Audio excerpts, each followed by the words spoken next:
Hi, Tom Bialik, Executive Director of the Hobart Chamber of Commerce. One more time with another installment of Influencers in Action. We're joined today by Mike Adams, former Executive Director of the Hobart Chamber of Commerce. Mike, welcome. Thank you. Mike, as part of my job as the Executive Director, I'm out and about, going to a lot of meetings, a lot of events, community events, business events, as part of my job. And whenever I go, I see you. I think I've seen you more than anybody else in Hobart so far, and that tells me that you are one of the city's major influencers. I would like to think I am. For sure I was. And I think the reason I bring that to the table is my 26 years in the Marine Corps and retiring as a colonel. So right away, when I came on board, I had the credibility to be your predecessor. Mike, we want to talk with you about your experience as director of the chamber, but I'm very intrigued about your experience as a Marine. Tell us a little bit about that. Well, I grew up in Glen Park, Gary, Indiana. Always wanted to be in the military. And I finally, in 1974, I graduated from Ball State University, the Harvard of the Midwest. That's a joke. And I went to boot camp at the end of Vietnam. And I was involved in some combat there. Ended up seeing the world. And then finally, I came back toward Northwest Indiana as I retired from the Marine Corps. And I really didn't know what I was going to do. And my sister said, they're looking for a director in the Chamber of Commerce. So I did an application and basically talked to the director and the board of directors, and they all felt that that I was vetted already. They didn't have to look up that by being a Marine colonel, I at least would try to do my best. And I think that's the one thing I really did, is I tried to do my best. And even today, I try to do my best.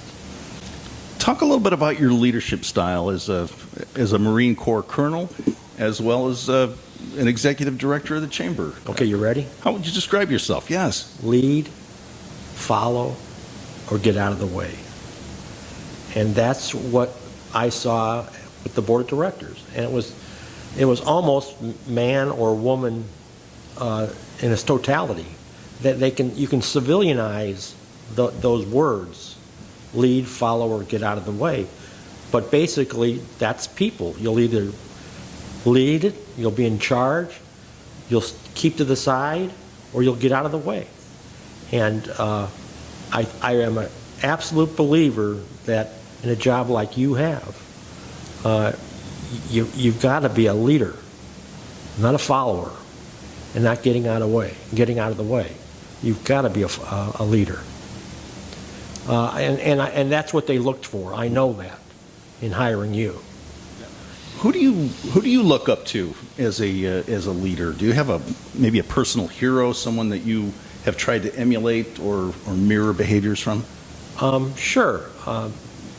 Colin Powell, former chairman of the Joint Chiefs of Staff. I happened to be in Honduras and at Soto Cano Air Force Base, and the chairman of the Joint Chiefs flew in to talk to the senior officers down there, and General Powell explained to us the philosophy of dealing with Central America and how you do this. And I really didn't have a huge background in Central and South America, and he helped me out.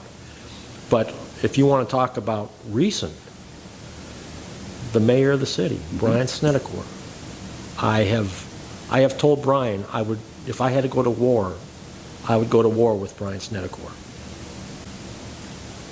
Wow, that's a strong statement right there, Mike. It really is, and it's intended to be a strong one.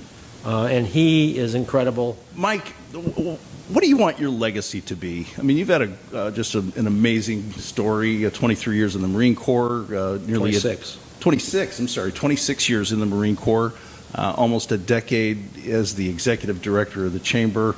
I know you've accomplished a lot more in your life, for sure.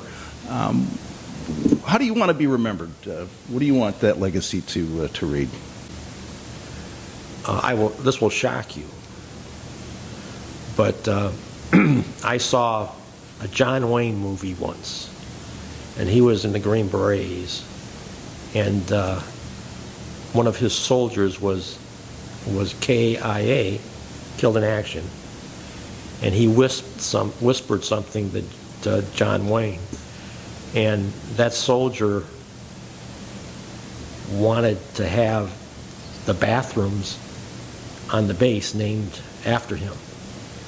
I have, on several different occasions, talked to Brian about naming the bathrooms in the